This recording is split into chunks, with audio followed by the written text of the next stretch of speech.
Well, good evening, and thanks for joining us here on News 20 on GTN. I'm Randy Gardner. We have a great show for you tonight. Very timely, very educational. We have Dan Fox from the American Red Cross. Glad you could join us here on the show tonight. Absolutely. We appreciate your time. Well, thank you so much for having me. Every time we have you on, it's always about something important. But right now, with this winter weather going on and so many people in need, not only for blood, but just shelter and help, I imagine you're extremely busy. Absolutely. The Red Cross is very busy. Everybody's impacted by the weather that we've had recently, the snow, the ice, the extreme cold. Schools are being out of session, businesses are closing, or organizations are canceling events, and the Red Cross is right there along with those organizations and with those businesses and with the public as far as being impacted by the weather. Now, you mentioned helping people find shelters, and certainly the American Red Cross is one of those organizations that will assist someone who needs help if they're homeless or if they're having trouble with their heat in their home. The American Red Cross can certainly help. And if any of your viewers out there need some help along those lines, they're urged to call the 1-800-RED-CROSS, and we'll do everything we can to help them. But also, in what may be taking more kind of center stage now is the blood supplies and the blood donations. Those certainly took a major impact since the inclement weather started. In fact, for about 5 or 6 days after that storm rolled through, the American Red Cross canceled more than 30 blood drives here in the Missouri-Illinois region. That resulted in a shortfall of close to 900 blood and platelet donations, meaning these were blood and platelet donations we were expecting to receive, and then we couldn't because of the cancellations. And so that's put us behind the 8 ball a bit, not just here locally, but across the country. And I'll throw out a couple more numbers for you.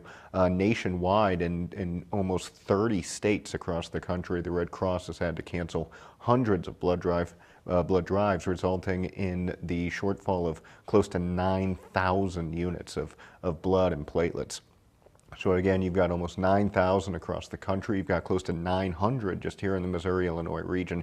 You start to see the major impact that inclement weather has. And so now that the weather is improving and road conditions are improving, we certainly encourage everyone who's eligible to donate to please come out and do so. And this isn't like canned food or money where you stick it in the bank and it's safe and secured, it stays there, or food that can be put on a shelf.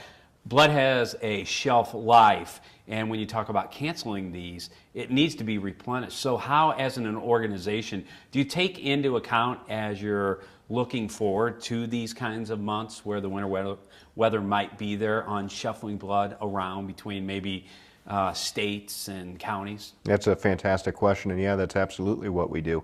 We always expect to see, and always usually do see, a little bit of a drop in donations during the winter months. The inclement weather, certainly one of those reasons. Also the holidays, people are making holiday plans. They're not really thinking about donating blood. You've also got cold and flu season. You've got a lot of people suffering various seasonal illnesses. Maybe not necessarily something that requires a doctor's visit, but still something that's going to knock somebody out for a couple of days. And when people aren't feeling well, we encourage them to hold off on donating blood until they are feeling better. So all of those factors typically do play a role in keeping blood donations down during the winter months. So we're expecting at least a little bit of a drop. But this particular storm that we saw was kind of the perfect storm in that it followed right after the holidays. And so blood and platelet donations were already down a little bit because of the holidays. And then we saw all the snow, and then we saw the sub-zero temperatures. Again, not just here in Missouri, Illinois, but across the country in various parts of the country. So that really had an impact. The Red Cross is a national organization, meaning when certain parts of the country are being impacted more than others, we can share those blood products to make sure they go to where they're needed to go. With this particular storm, the American Red Cross, and we thank all of our weather forecasters, not just here locally, but across the country, for keeping everybody apprised of this. We knew this was coming. And so because we knew this was coming and we had an idea of what areas would be impacted, we were able to move products around to make sure that they were here or make sure that they were wherever they needed to be. Another way that the Red Cross prepares for this is during the winter months. Many of your viewers have probably noticed it seems like there's a Red Cross blood drive on every corner almost every day during the winter months. And the reason that's done by design. It's because we want to give people as many opportunities as possible to donate.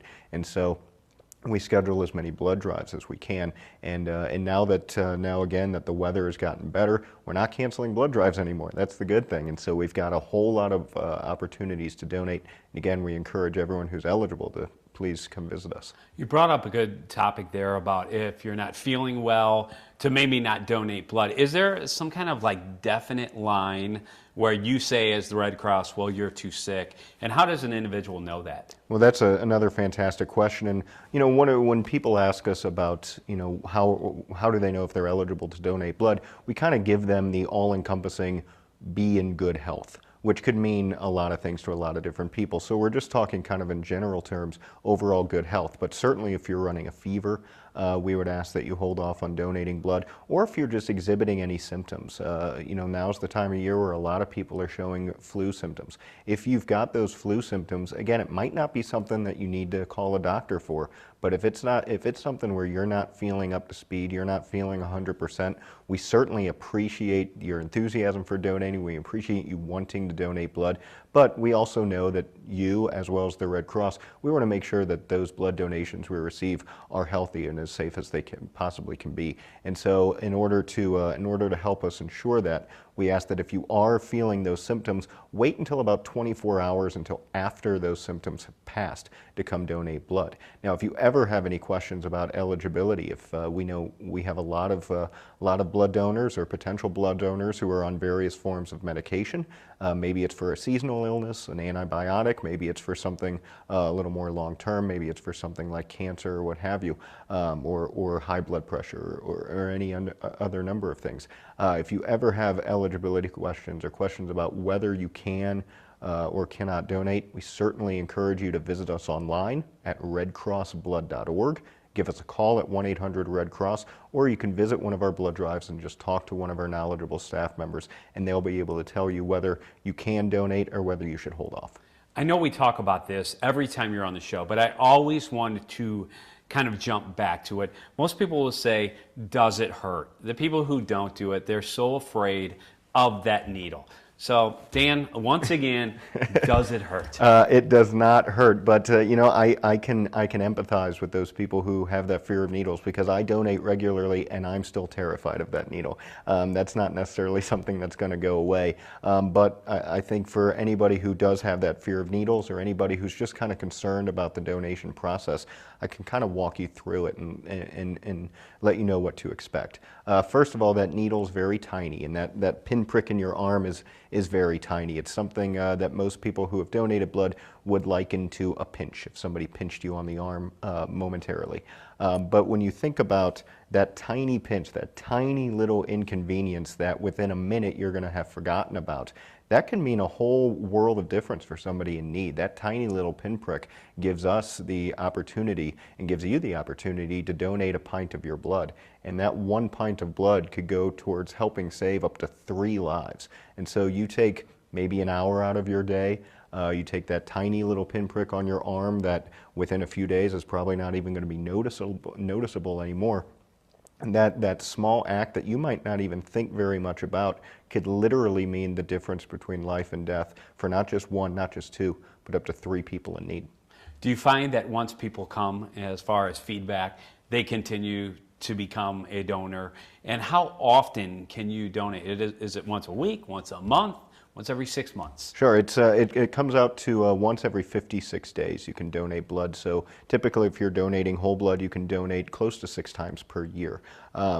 Now, as far as do we see people coming back again and again? Absolutely, because I think that fear of needles, or that concern about what the donation process is like, that might keep a few people away. But once they do it once, or once they see a family member or a friend doing it, and they get their questions answered, and their preconceived notions are kind of put to rest, and they have a better understanding of what it's like, they realize that it's really not a big deal, but it might not be a big deal for them, but it's a huge deal for someone on the receiving end. And there's something about donating blood that after you've done it, you feel better. maybe not, and I know that sounds a little odd because you're losing a pint of your blood, but there's something that just makes you feel good knowing that even though you might not meet the person on the receiving end of that blood transfusion, you can know that that person's going to be very, very grateful, and their family and their friends are going to be very grateful for your donation. How important is it to know what type of blood? I still don't remember what type. And does it make a difference when I come in and do what I'm going to do? Do I need to let you know? Does it make a difference what I have? Is one better than another? Well, certainly all blood types are always needed, but right now we are seeing an urgent need for some specific types, those types being O positive and negative, as well as A negative and B negative. But if you don't know your blood type, that's fine. That's something that the Red Cross can determine. That's also something that your doctor may know. But if you know what your blood type is, great. And if you know you're one of those types I just mentioned, O positive or negative, A negative or B negative, we would certainly love to see you to help boost our supplies. But regardless of what your blood type is, even if you're not sure what it is, if you are eligible to donate, again, we certainly encourage and urge you to come out and see us. So when you're getting a transfusion or you need blood, your blood needs to be matched up to the same kind of blood in your body. It doesn't intermingle. Absolutely, although there is one exception to that rule, and that is the O negative blood type. People who have O negative blood may have heard themselves referred to as a universal donor. That's someone who has O negative blood is a universal donor, meaning they can give their blood, or their blood can be given to any patient, regardless of that person's blood type. O negative is the universal type. In emergency situations, when a hospital doesn't have time to determine a patient's blood type, they'll often give him or her O negative because they know that person will be able to receive it regardless of his or her type. When we started off the show, I said the St. Louis chapter. That's actually the Missouri-Illinois chapter. And this is the greater St. Louis region, the city of St. Louis, and 72 surrounding counties. So that covers a lot of square footage. And for yourself, I'm sure besides shows like this, you're out there talking to people one-on-one. What's some of the reaction that you get from people about what the Red Cross does? And we'll talk about the history in a few moments, about how long it's been around and how many people it's helped, but what it actually does. It's like a backbone for the community. That's the first thing that spouts out of people's mouth when they say, hey, we need help in this disaster. The next word is usually American Red Cross. Absolutely, and that's what most people think of when they think of the American Red Cross, is they think of those major disasters, those natural disasters that you read about on the news, you see in the headlines. And certainly the American Red Cross plays a big role in the recovery efforts from those. But those more personal disasters too, the Red Cross can play a huge role. House fires is one in particular. I have a personal connection to that. Before I joined the American Red Cross, I experienced a fire in my apartment. Thankfully, everybody was fine. There was nobody hurt, but there was a lot of damage. I was unable to move back in there. I was, very surprised at the time, as I think most people are when something like this happens, that the American Red Cross showed up at my door and offered to help me out in any way possible. I think some people don't realize that when, again, they think of the major disasters. They think of the large-scale stuff, maybe not the smaller stuff, but certainly house fires or flooding, whether it just be flash flooding, the creek outside your house runs over, and that's certainly a possibility with all the melting snow and the rain.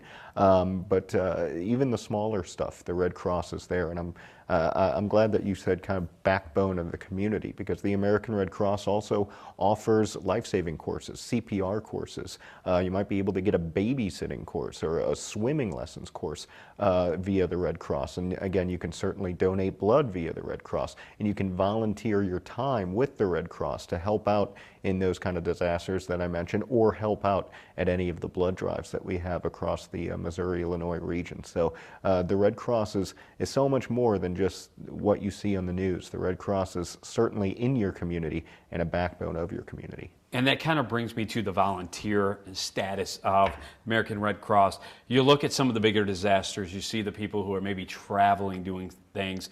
but people are needed within their own community to do things like what you said, to go to the fires and the floods and the things that are done locally on a littler scale. How does someone get involved, whether they want to be on that big scale that travels or just something locally? Absolutely. Well, the best way to get involved as far as volunteerism is concerned is to give us a call at 1-800-RED-CROSS or visit us at either redcross.org or redcrossblood.org. Either one of those websites will have more information, but certainly you can be a volunteer that does that traveling, that when those major disasters hit and volunteers are needed elsewhere in the country, you may be one of those, or you may be someone who's closer to home and helps out as needed at home. But the American Red Cross depends on over 1 million volunteers every year. In fact, when it comes to disaster relief and when it comes to recovery efforts after house fires and things of that nature, it's mostly volunteers, not paid staff, but mostly volunteers who are helping get people back on their feet.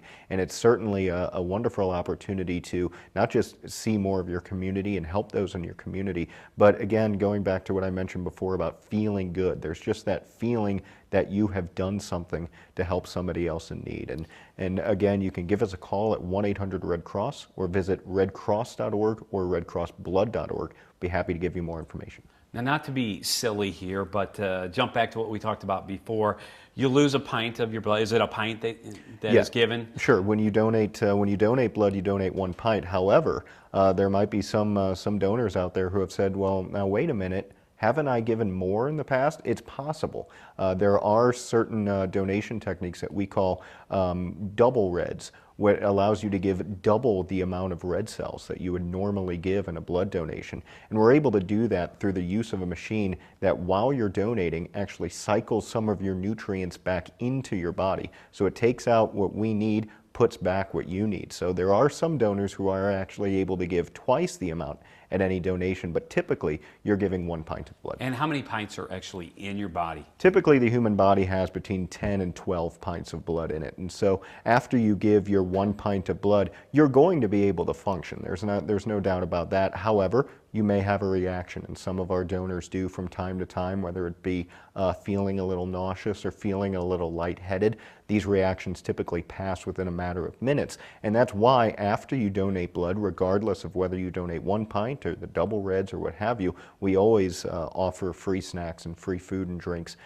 We offer you to sit and relax for a bit if you need to, because we understand that even though, again, it's only 1 pint of blood, and in the grand scheme of things, it's not a whole lot, but at least for a few minutes, it still could throw your body off whack just a bit until it kind of gets reacclimated. And so, again, there are certainly some reactions that occur from time to time, but they're usually very minor, usually last only a couple minutes.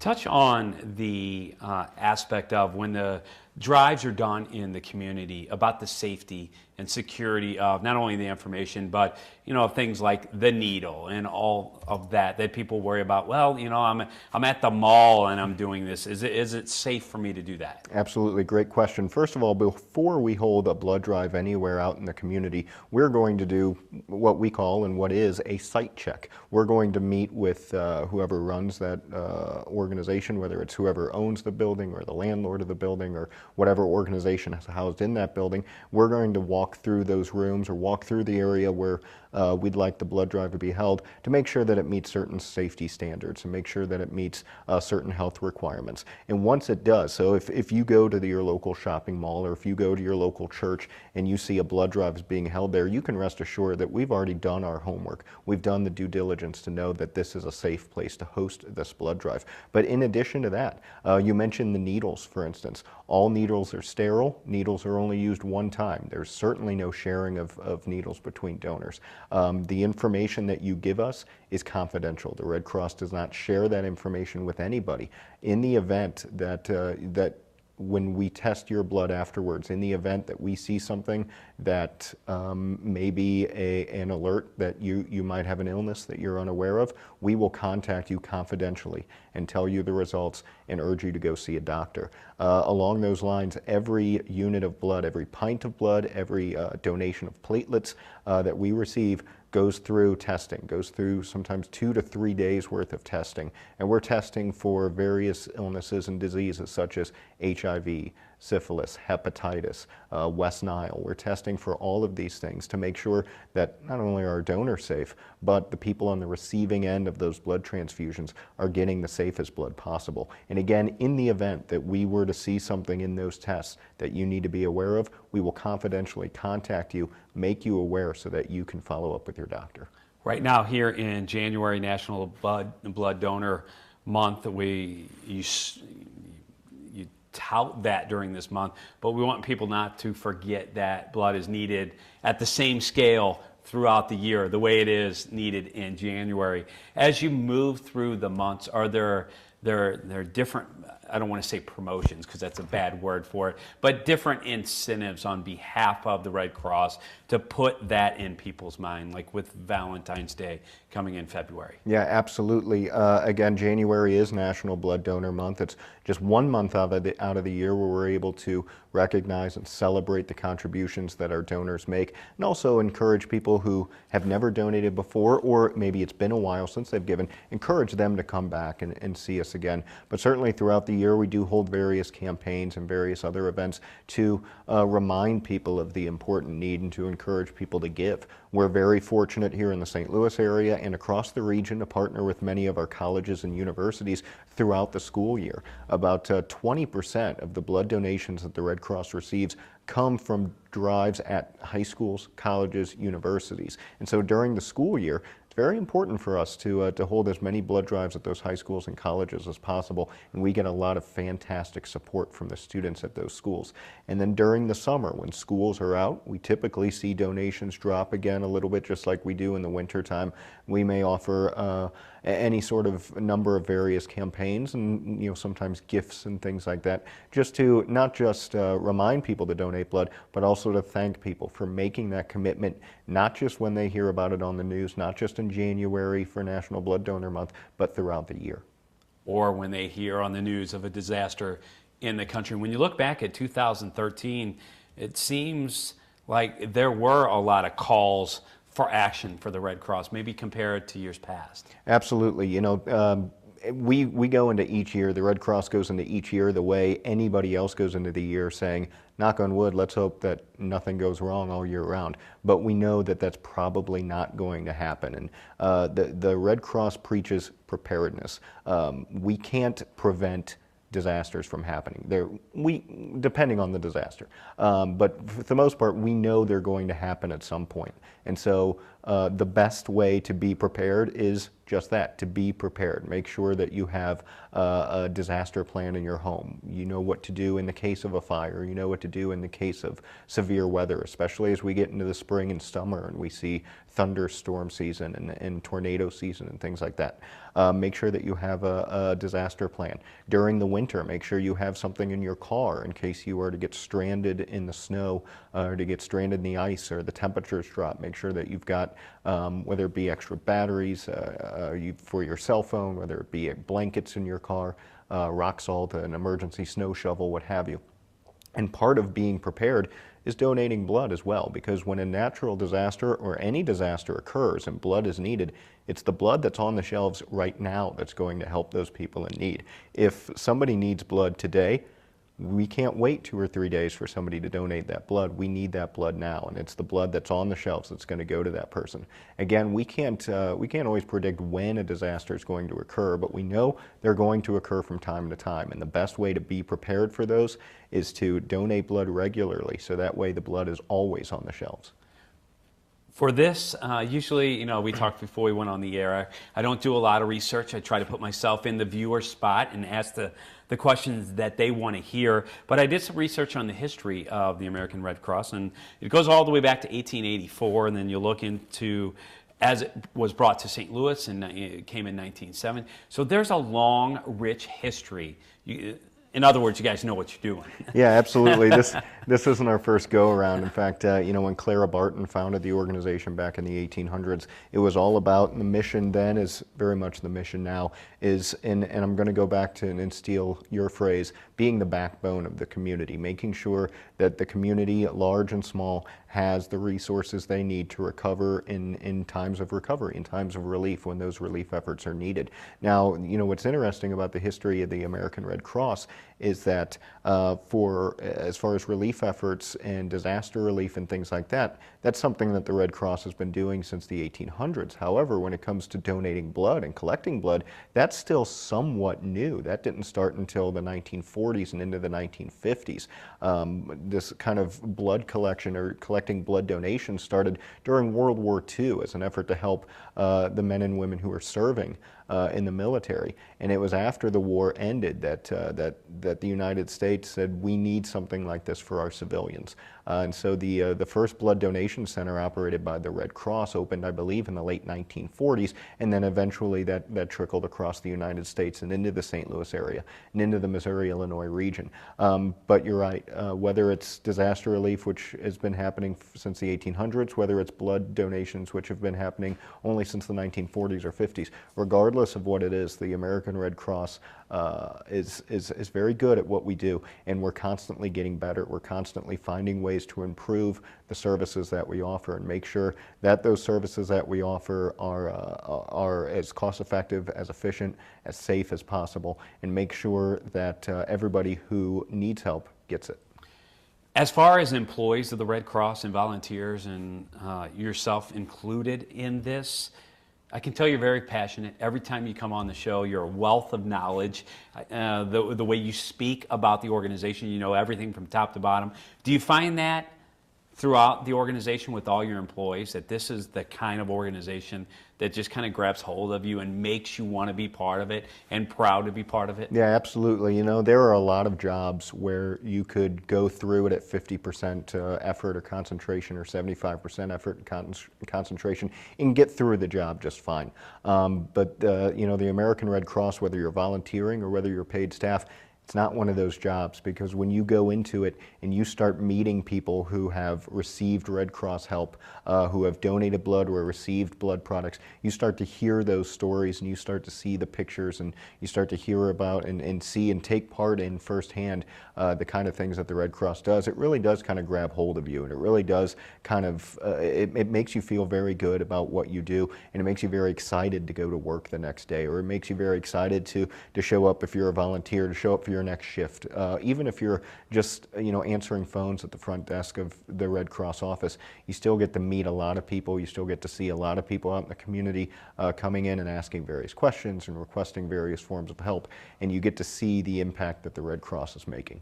Dan, we have about 2 minutes here. Any of the stories, then, and you told a wealth of them through the years here on the show, but you can go on the website and actually physically read and hear some of the stories that how people have been affected across the country. And if that doesn't kind of acclimate you to get off the couch, to get out there and donate blood or donate your time, I don't know what else will. Yeah, absolutely. You know, I could sit here all day and talk to you about the importance of the Red Cross, and there are some people who would act immediately, and there are some people who say, well, I don't know who Dan Fox is. And you're absolutely right. If you don't want to hear it from me, that's fine. I completely understand that. Visit us at redcross.org or redcrossblood.org, where we've got a wealth of stories from people who have been personally impacted. And if you've got a personal story, if you've been impacted and you want to share your story, please, again, visit us at redcross.org or redcrossblood.org. We've got several opportunities for you to share your story and to promote the good that the Red Cross does,